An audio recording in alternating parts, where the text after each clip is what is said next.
नमस्कार दोस्तों। भारतीय सेना को रसिया के द्वारा इग्ला यस मिसाइल की जो पहली खेप है उसे सप्लाई कर दी गई। जो इग्ला यस मिसाइल है इसे कंधे पर रखकर किसी भी fighter jet, cruise missile, drone को आसानी से निशाना बनाया जा सकता है, उसे क्षण भर में डिस्ट्रॉय किया जा सकता है।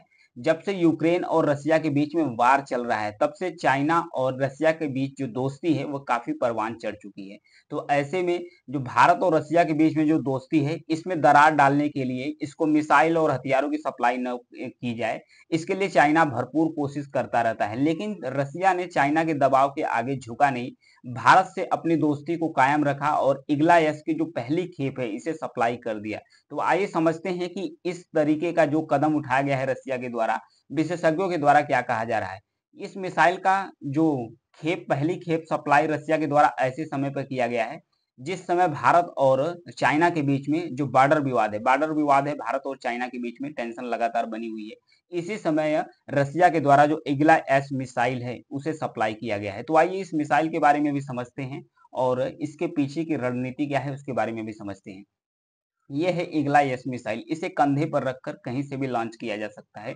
यानी हिमालयन क्षेत्र में जो गड्ढे हैं जहां पर व्हीकल फिर फाइटर प्लेन वहां पर ले जाना जहां मुश्किल होता है, वहां पर गड्ढे में बैठकर आसानी से किसी भी, चाहे फाइटर प्लेन हो, चाहे ड्रोन सिस्टम हो, चाहे क्रूज मिसाइल हो, किसी भी चीज को आसानी से डिस्ट्रॉय कर सकता है जो इग्ला एस मिसाइल है। इसकी इतनी ज्यादा खासियत है क्योंकि जब से रूस और यूक्रेन के बीच में वार चल रहा है तब से सतह से हवा में मार करने वाली जो इग्ला एस की मिसाइल है, इसकी पूर्ति रुकी हुई थी भारत को, लेकिन अभी रसिया के द्वारा सप्लाई कर दिया गया है क्योंकि भारत जल्द ही इस मिसाइल को हिमालय का जो चीन वाला इलाका है, चीन के जो एरिया है वहां पर तैनात कर सकता है क्योंकि यहाँ पर हिमालयन रीजन में चाइना के साथ और भारत के बीच में विवाद है। तो भारत तो इस मिसाइल को वहां पर इस्तेमाल कर सकता है क्योंकि जब से यूक्रेन युद्ध चल रहा है, रूस और चीन के बीच जो दोस्ती है नो लिमिट वाली हो गई थी। नो लिमिट की मतलब कि हमारे दोस्ती के बीच में कोई लिमिट नहीं है, अनलिमिटेड दोस्ती है रसिया और चाइना के बीच। रसिया और चाइना के बीच इस बीच रसिया ने भारत को इग्ला मिसाइल सप्लाई करके चाइना को चौंका दिया है। कहा है कि भाई भारत के साथ दोस्ती में हम कंप्रोमाइज नहीं कह सकते हैं। विशेषज्ञों के द्वारा यह भी कहा जा रहा है कि यह मिसाइल देना यह दिखाता है कि चीन रूस के चाहे कितना भी करीब आ जाए लेकिन भारत के साथ जो उसकी दोस्ती है उसे कभी तोड़ नहीं सकता, कमजोर भी नहीं हो सकता। हालांकि भारतीय सेना ने साल 2021 से ही भारतीय जो सबसे पहला सोवियत यूनियन की मिसाइल बनाई है उसका इस्तेमाल कर रहा है। चीन के साथ 4 साल से चल रहे तनाव के बीच भारत कंधे पर रखकर दागे जाने वाली इस मिसाइल को बड़े पैमाने पर खरीद रहा है और इस मिसाइल को भारत ये जो हिमालयन रीजन है यहाँ पर खड़ा कर सकता है क्योंकि ठंड के समय बर्फबारी इतना ज्यादा होती है और भी जो हथियार है उसे ले जाना मुश्किल होता है।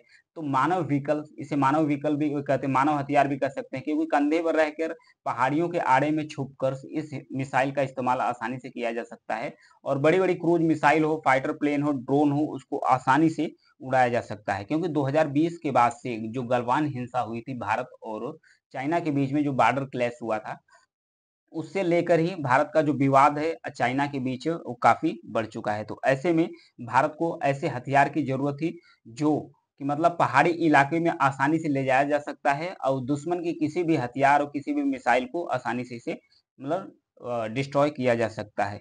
तो कुछ रक्षा विशेषज्ञों का कहना क्या है कि चाइना के आगे रसिया झुका नहीं क्योंकि भारत के साथ जो उसकी दोस्ती है वो काफी गहरी और पक्की है। क्योंकि जो रूस के साथ मिलकर ब्रह्मोस मिसाइल बना रहा है, रूस के साथ भारत द्वारा मिलकर जो ब्रह्मोस मिसाइल बना रहा है, वो ब्रह्मोस मिसाइल को फिलीपींस को सप्लाई कर रहा है भारत। तो कुछ ही दिन में फिलीपींस के पास साउथ मिसाइल जो ब्रह्मोस मिसाइल है फिलीपींस के पास आ जाएगी और फिलीपींस इस मिसाइल को साउथ चाइना सी में तैनात कर देगा क्योंकि फिलीपींस के बीच चाइना के बीच विवाद है। तो चाइना के बीच फिलीपींस का विवाद है और फिलीपींस से भारत की दोस्ती है। इस ब्रह्मोस मिसाइल को रसिया और इंडिया दोनों ने मिलकर बनाया है। तो रसिया कभी भी दबाव नहीं बनाया कि आप ब्रह्मोस मिसाइल को फिलीपींस को सप्लाई नहीं करो क्योंकि चाइना के साथ चाहे जितना भी रसिया की दोस्ती हो जाए लेकिन भारत की दोस्ती में दरार रसिया के बीच तो कम से कम नहीं आने वाली है। ये जो साउथ चाइना सी है, साउथ चाइना सी में ये है स्प्रेटली आइलैंड्स। इस आइलैंड्स को लेकर फिलीपींस और चाइना के बीच में विवाद है। हालांकि चाइना के द्वारा ये जो पूरा जो साउथ चाइना सी है उसको ही क्लेम किया जाता है। चाइना के द्वारा 9 डैश लाइन भी खींची गई है और इसमें जितने भी छोटे छोटे आइलैंड्स हैं इसको चाइना अपना बताता है।